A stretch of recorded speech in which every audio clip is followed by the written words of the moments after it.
Hello, guys, and welcome to this week's teaching on the laws of leadership, where we take a few minutes to explore some of the principles contained in the book, The 21 Irrefutable Laws of Leadership by John C. Maxwell. I hope, guys, by now you all managed to get the book or you are in the process of securing the book. It's a very good book that you really need to have. Invest in that book and you will not regret that decision. And last week we talked about the law of influence, which is law number 2 in the book. And what we emphasized was the true measure of leadership is influence, nothing more, nothing less. The ability to influence people, the ability to get people to follow your vision. And last week we looked at some of the misconceptions that surrounds this word leadership. Today we are going to move on to law number 3, which is the law of process. The law of process says leadership develops daily and not in a day. Leadership develops daily and not in a day. And I remember years back, a group of friends and we used to go and exercise after work. And one of the things that we loved to do was to go and play tennis. Anyway, I don't know whether to say play or just hit the tennis ball across the net, because we're not really good at it. So every time when one of us hits the tennis ball across the net, we would shout and say, "Wow, I'm Serena Williams," or "I'm Venus Williams," or "I'm Martina Hingis." Those are the days when these girls were really on top of their game. And then I relocated to Australia, and one of the things that I really love to do, like my highlights of the year, is watching Australia Open tennis tournament. And I was watching these girls playing tennis, and I just loved it because I was comparing myself to them. And this voice within me said, "You know what, you will never be as good as those girls." And I said, "No, come on, these girls, they have been playing tennis for years, and maybe one thing that they do on a daily basis is to practice. They practice for hours and hours, and here I am, I hit the tennis ball maybe once in a month or once a week, and I want to compare myself with them." And normally a lot of us as leaders, we find ourselves in this predicament where we look at some leaders that are so good at what they do, and we have this temptation to think that they were born like that, and we have this temptation to think that we will never be like them. But what the law of process says is leadership develops daily and not in a day. And the secret of our success is actually found in our daily agenda. What you do day in, day out will determine your success. Think for a moment, when you started driving, when you were learning how to drive, maybe the first lesson that you did with your instructor.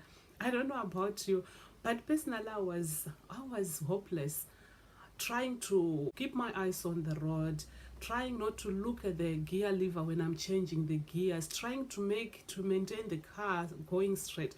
It was just like a nightmare the first day that I started driving the car. And at one point I thought, like, I don't think I'll ever be able to drive this car. It's so difficult, but people make it look so easy. But after a few lessons, I started gaining confidence, and now I can drive for thousands of kilometers without even thinking about it, because I followed the process. I practiced the driving every day, and now I am good at it. And that's the same with leadership. It's a process. It doesn't develop in a day. You don't attend any event and you think, "I'm there, I've arrived, I'm a leader." It's a process. We have to learn to develop ourselves every day. Do something to improve your leadership every day. Set aside time to work on you. If it's reading a book, be so intentional about it.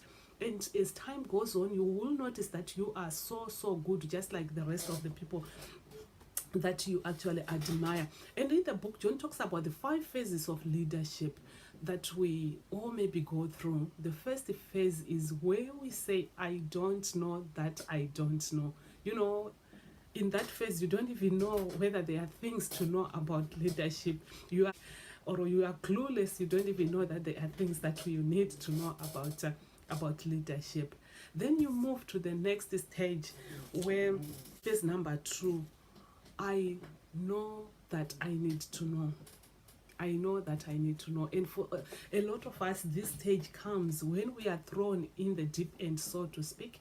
Maybe you find yourself in a leadership position, and all of a sudden you discover that you need to know stuff. There are things that you need to know. And as you begin to investigate in this phase, you move on to phase number 3, which is where you know what you don't know. In this phase, you're now really clear of what the things that you don't know. You know the areas that you are struggling with. And if you begin to develop and give attention to those areas that you don't know, you begin to work on yourself. You put a program in place to really work on the areas that you are actually struggling. You move to phase number 4. Phase number 4, it says, I know and I grow, and it begins to show. You now know what you are doing. You have addressed the areas that you have identified. You are doing something about your leadership. You are improving your leadership. And even it's beginning to show even to the people that you are leading. And they begin to see results. Things are working well. You know, you are now confident of what you are doing. Then you move on to level number 5, or phase number 5, which is I simply go because of what I know. In this phase, your intuition kicks in, your instincts kicks in. If you walk into a crisis in your organization, you immediately pick where the things are. If you walk into your team members, you can quickly pick that I don't think John will be with us for a long time, or Peter might be having issues. You have developed your leadership abilities to a place where your instincts really kicks in. When we look at the law of intuition, where John says, leaders evaluate everything with a leadership bias. That is, when you walk into a situation, you put on your leadership thinking cap and you quickly pick those things. And I love, if it was in a mastermind setup, I would be now asking questions, or would be exploring these phases to say, where are you? In which phase are you, and what are your plans to move to the next phase? That's the beauty of having a mastermind group. We really dig into this concept, dig deep into this concept.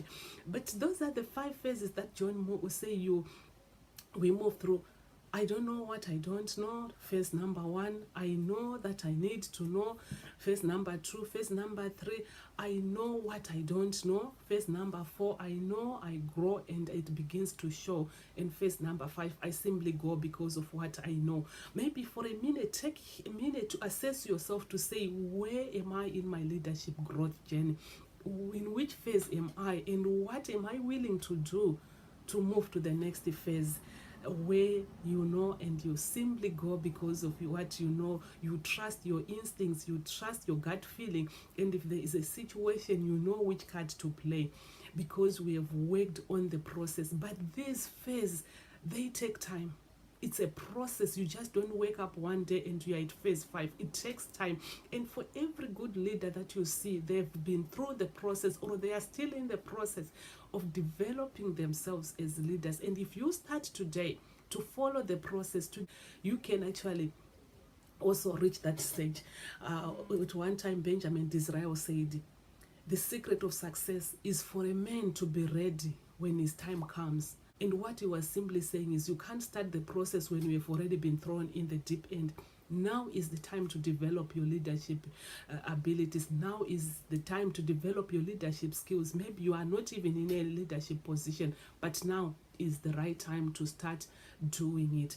And John actually in the book said, leadership growth is more like successfully investing in the market, in the stock market. You can't expect to be rich overnight. It's a process. You have to invest, and you have to keep watching the stocks that you have buy, and you get to a stage where you think, I think now I can sell and make a profit. But it's a process. It takes time to develop your leadership abilities. But if you are committed to the process, you will one day be the best version of yourself. I remember one guy, I can't remember whether it's Mark Twain, who said, God's gift to us is potential, and our gift to God is developing that potential to the best of our abilities. And we can't do that overnight. We have to follow a process. So today, sit down, write the areas where you want to develop. If you want to be part of this mastermind where we actually showing you or holding your hand and walk with you during this journey, let me know. Send me a message, inbox me, and I'll be coming back to you. We have another group starting soon on the 15 invaluable laws of growth, where we really take time to dig deep in on how best we can grow as leaders, because the best gift that we can be to our teams is that of being a good leader, and it can be achieved if you are willing to follow the process. So that is the law of process, guys. Next week we are going to look at the law of solid ground, and we talk on the issues of our character. Law of solid ground says trust is the foundation of leadership, and we are going to explore that principle. But till we meet again, my name again is Tina Mlambo. I'm a coach, speaker, and trainer with the John Maxwell Company, and I am so passionate about leadership. My passion is to raise a generation of confident leaders who are willing to do whatever it takes to achieve their goals and their destiny. So take care, and comment on the video. I don't want this to be a monologue. I want this to be a dialogue. Comment on the video, write your comments, if you have questions, write it underneath this video, and I'll try to address them next week when I come back to you again. But take care and have a very, very blessed week.